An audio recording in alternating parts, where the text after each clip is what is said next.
নমস্কাৰ মই প্ৰাঞ্জলে আপোনালোকক স্বাগতম জনাইছো ভূপেন হাজৰিকাৰ সেই গীতৰ কলি নিশ্চয় মনত আছে মদাৰৰে ফুল হেনো পূজাতে নেলাগে মদাৰৰে ফুল হেনো সবাহত নেলাগে লাগে পিছে আকাশত জুই জ্বলাবলে লাগে পিছে বহাগত ৰং সানিবলে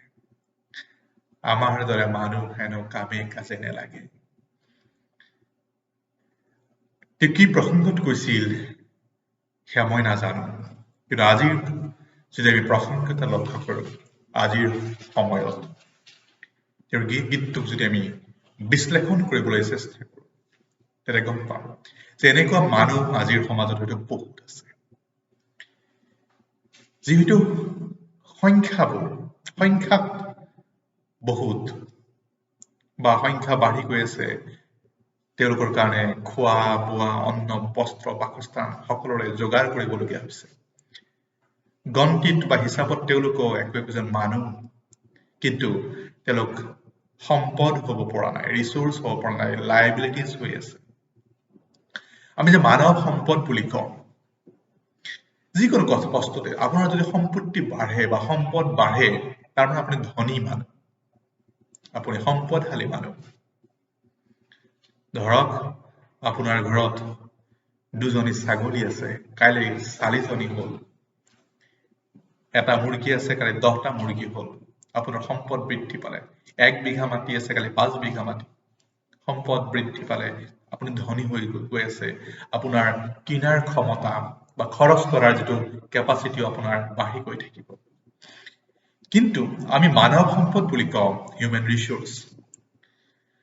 এনেকুৱা হ'ব লাগিছিল যে মানুহ যিমান বাঢ়ি গৈছে মানুহৰ যদি সম্পদ সঁচাকৈ আমি ৰূপান্তৰ কৰিব পাৰিলোহেঁতেন মানুহ যিমানে বাঢ়ি গৈ আছে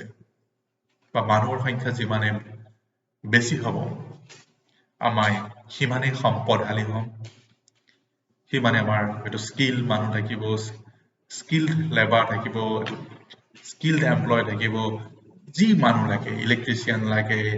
কাৰ্পেণ্টাৰ লাগে ডক্টৰ লাগে ইঞ্জিনিয়াৰ লাগে পাইলট লাগে টিচাৰ লাগে সব আমাৰ এভেইলেবল কিন্তু সঁচা অৰ্থত হৈছে জানো আমি যদি কেৱল চকু কাণ নাক হাত ভৰি থকা জনকে মানুহ হিচাপে গণ্য কৰোঁ তেওঁক আমি হয়তো সম্পদলৈ ৰূপান্তৰ কৰিব পৰা হোৱা নাই আৰু নহলে আমাৰ দৰে এখন দেশ য'ত 1.5 কোটি প্ৰায় মানুহ আছে কেতিয়াও দুখীয়া নহ'লোহেঁতেন ইমানবোৰ সম্পদ হোৱাৰ পিছত বা আমি সম্পদসমূহক হয়তো সম্ভাৱনালৈ ৰূপান্তৰ কৰিব পৰা নাই গতিকে আকৌ মই ভূপেন হাজৰিকাৰ সেই গীতৰ প্ৰসংগ আনি কৈছো মদাৰ ফুল আমাক নেলাগে আমাক আৰু যদি মদাৰ ফুল হৈ আছে আপুনি চেষ্টা কৰক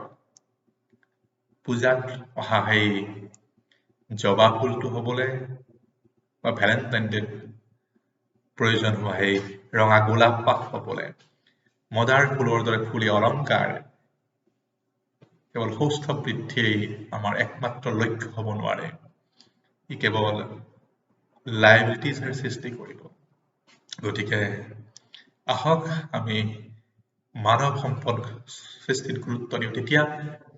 জনসংখ্যা বাঢ়িব হয় তাৰ এটা অন্য এক দিক থাকিব জনসংখ্যা বাঢ়িলে তাৰ যেটো প্ৰয়োজনসমূহ বাসস্থান অন্নৰ হয়তো প্ৰয়োজন স্কেৰচিটি হয়তো অন্য দিক কিন্তু মই যেটো কওঁ যিখিনি মানুহ আছে সেই মানুহখিনিক যদি আমি সম্ভাৱনালৈ ৰূপান্তৰ কৰিব পাৰো তেতিয়াহ'লে সম্পদ হ'বৰ আমি সম্পদশালী হৈ উঠিব পাৰিম যাৰ ঘৰত মানুহ বেছি থাকিব তেওঁ তাতকৈ ধনী হ'ব গতিকে চাওকচোন কি সুন্দৰ এটা ফৰ্মুলা গতিকে মদাৰ ফুল নহয় আমি সম্পদ হওঁ পূজাত যাক ব্যৱহাৰ কৰিব পাৰি যাৰ কথা মানুহে কেৱল সমাজত সৌষ্ঠৱ বৃদ্ধি কৰিবৰ বাবে নহয় সমাজ আগবঢ়াই নিবলৈও তেওঁলোকৰ প্ৰয়োজন হয় এনেকুৱা কথা আগলৈ আৰু পাতি যাম আজিলৈ ইমানেই ধন্যবাদ